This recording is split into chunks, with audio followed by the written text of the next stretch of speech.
Assalamualaikum warahmatullahi wabarakatuh.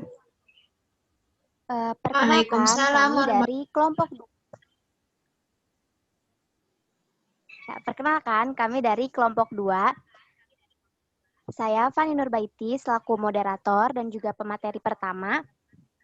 Dan ada dua rekan saya, yaitu Sulistiani dan Cika Setiawati sebagai Halo. pemateri kedua dan pemateri ketiga.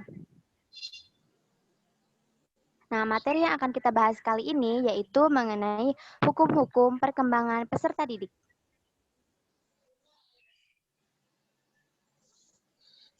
Nah, apa sih perkembangan itu? Menurut Hasan, perkembangan berarti perubahan yang menyertai pertumbuhan dan proses kematangan manusia.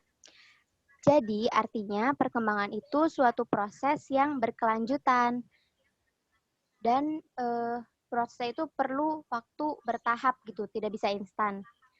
Selain itu, perkembangan juga bisa bersifat reversible, artinya kemampuannya itu bisa kembali ke seperti kemampuan semula.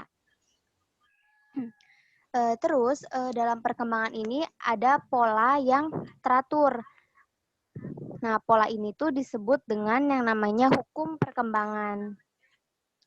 Hukum perkembangan merupakan suatu konsepsi yang bersifat deduktif atau bisa dikatakan sebagai kesimpulan awal untuk setiap perkembangan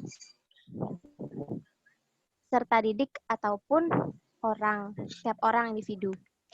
Nah, sekarang kita bahas ke materi yang pertama. Akan disampaikan oleh saya sendiri, Fani Nurbaiti. Nah, ini adalah hukum perkembangan yang pertama, yaitu tempo perkembangan.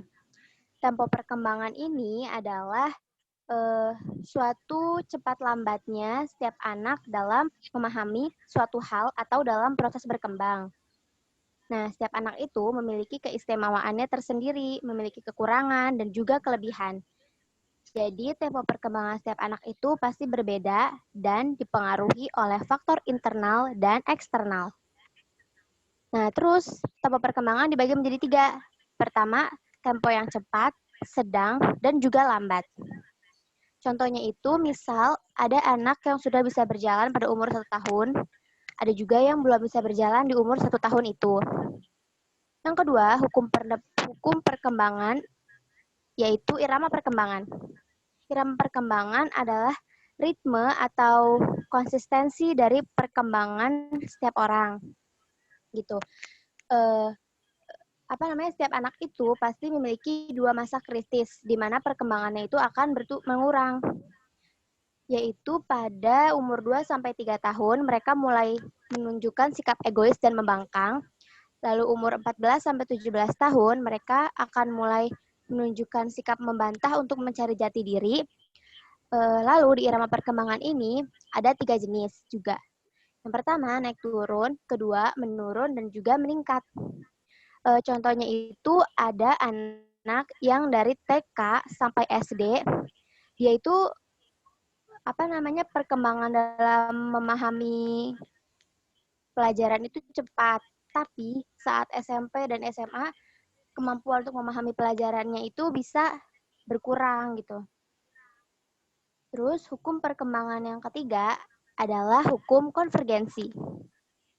Nah, konvergensi adalah hubungan antara kondisi lingkungan dan bakat yang dimiliki oleh setiap anak. Tokoh dari hukum konvergensi ini adalah William Stem. Dia mengatakan kalau perkembangan setiap anak itu pasti dipengaruhi oleh lingkungan dan juga bakat yang dimilikinya. Jika anak ada di lingkungan yang baik, bisa saja itu akan mendorong perkembangannya untuk menjadi lebih baik untuk kedepannya gitu. Tapi jika anak ada di lingkungan yang buruk, bisa saja itu menghambat perkembangan dari anak tersebut.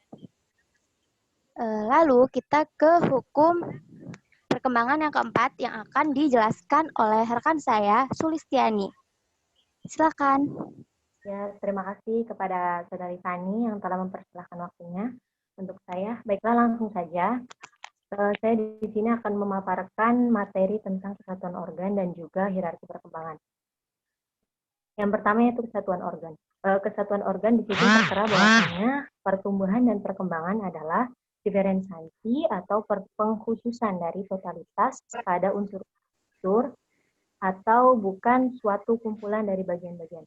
Maksudnya adalah gini, jadi setiap perkembangan individu itu merupakan satu kesatuan, apa ya, antara organ yang saling berpengaruh gitu, antara satu dengan yang lainnya. Gitu. Jadi prinsip ini itu bahwasanya organ-organ atau fungsi-fungsi pada perkembangan itu proses pada kesatuan organ ini fungsinya gitu atau apa maksudnya proses perkembangannya itu tidak sendiri-sendiri gitu atau terpisah gitu antara satu dengan yang lainnya. Contohnya kayak perkembangan kaki itu kan semakin besar dan panjang gitu kan. Nah, itu mesti diiringi dengan perkembangan organ lainnya kan seperti tangan, otak, kepala dan lain-lain sebagainya. Nah, selanjutnya yaitu hierarki perkembangan. Hierarki perkembangan di situ tertera bahwasanya perkembangan Anda tidak mungkin akan mencapai suatu fase tertentu dengan cara spontan atau sekaligus, akan tetapi harus melalui tingkat-tingkat atau tahapan tertentu yang telah tersusun sedemikian rupa. Maksudnya itu jadi hierarki sendiri kan maknanya itu kan tingkat ya atau jenjang gitu.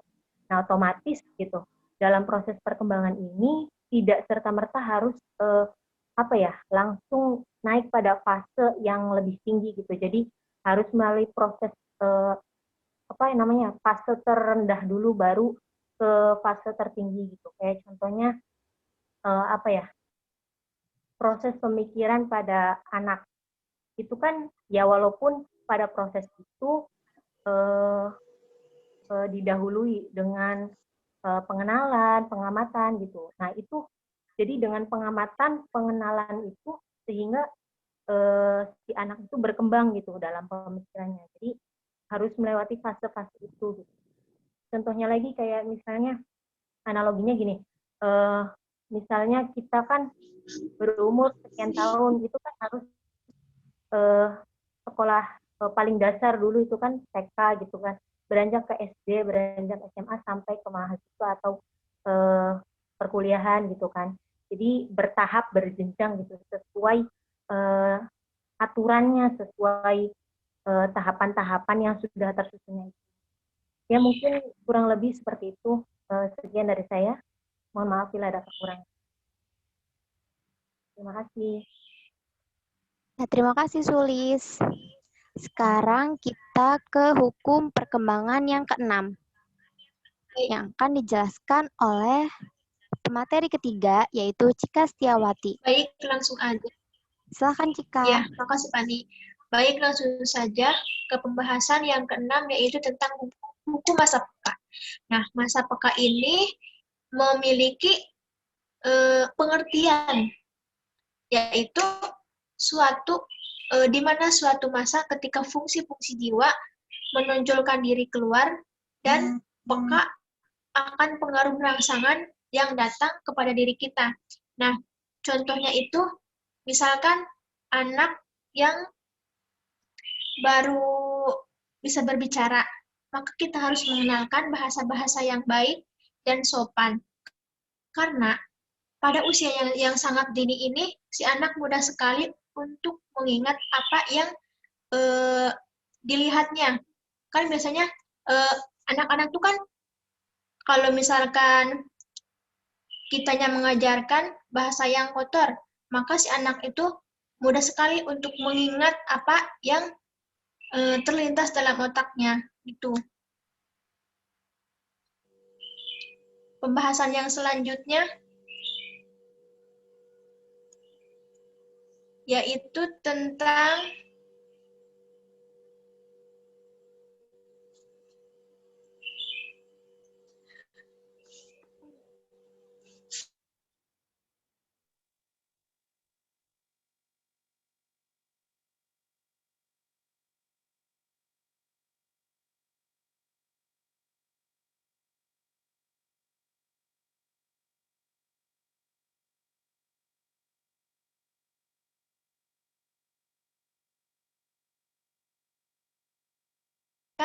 terus merasa haus,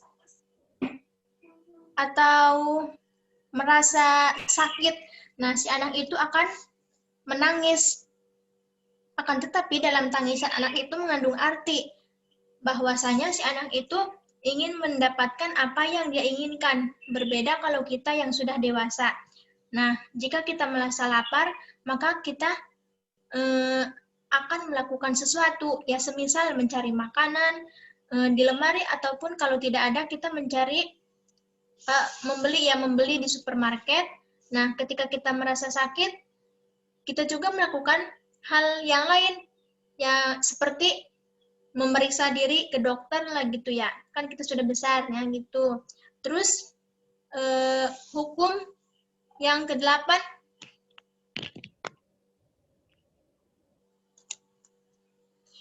nah hukum yang ke-8 adalah rekapitulasi perkembangan.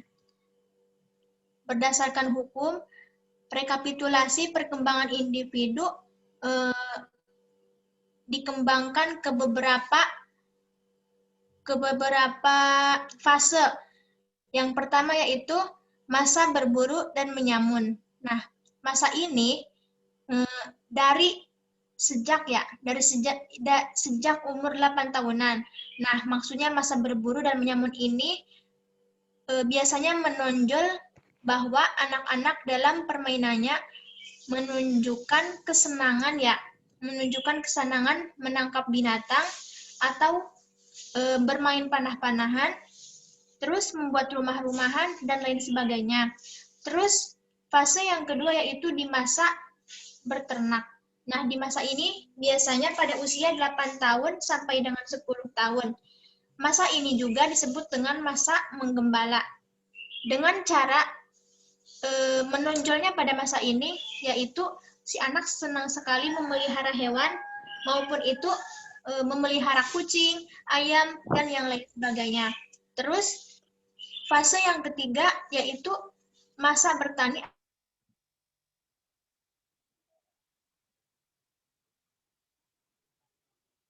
atau bercocok tanam. Masa ini, dari yang menonjol pada masa ini ada tanaman. Misalkan di depan rumahnya menanam tanaman bunga dan lain-lainnya. Terus fase yang keempat yaitu masa berdagang. Masa ini dimulai dari 12 tahun sampai dengan 14 tahun. Nah, yang artinya ciri yang menonjol pada masa ini yaitu si anak itu memperhatikannya tertuju kepada hal-hal yang mirip dengan perdagangan. Misalkan dagang-dagangan sayur-sayuran, akan tetapi uangnya tuh menggunakan kertas atau daun gitu ya. Ngerti kan ya? Terus fase yang terakhir yaitu masa industri. Nah, masa industri ini dari mulai 15 tahun ke atas. Yang memiliki ciri pada masa ini yaitu menonjolnya si anak itu mulai gemar membuat permainannya sendiri dengan bahan-bahan yang ada di sekitarnya. Misalkan membuat layang-layang, terus membuat trompet dari dedaunan, terus membuat seruling dari bambu. Nah, segitu. Mungkin penjelasannya cukup sampai di sini. Ya, terima kasih Cika. Ya, sama-sama. Nah, jadi sekarang kita bikin kesimpulan ya tentang materi hukum perkembangan peserta didik ini.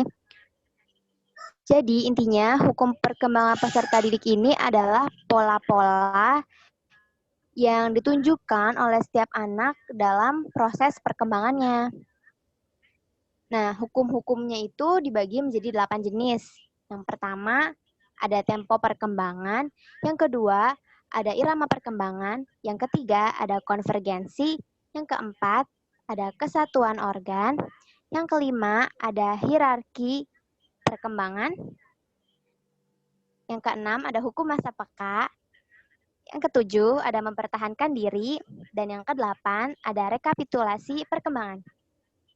Nah, dari sini dengan kita mengetahui hukum-hukum perkembangan peserta didik, kita bisa membantu peserta didik itu menjadi lebih maksimal dalam proses perkembangannya gitu. Mempercepat perkembangannya menjadi lebih baik dan bisa mengetahui apa saja sih kendalanya dari mereka gitu. Jadi kita bisa membantu sebagai orang dewasa gitu. Ya, sekian materi dari kelompok kami. Mohon maaf apabila ada kekurangan. Wassalamualaikum warahmatullahi wabarakatuh. Dadah. Betul.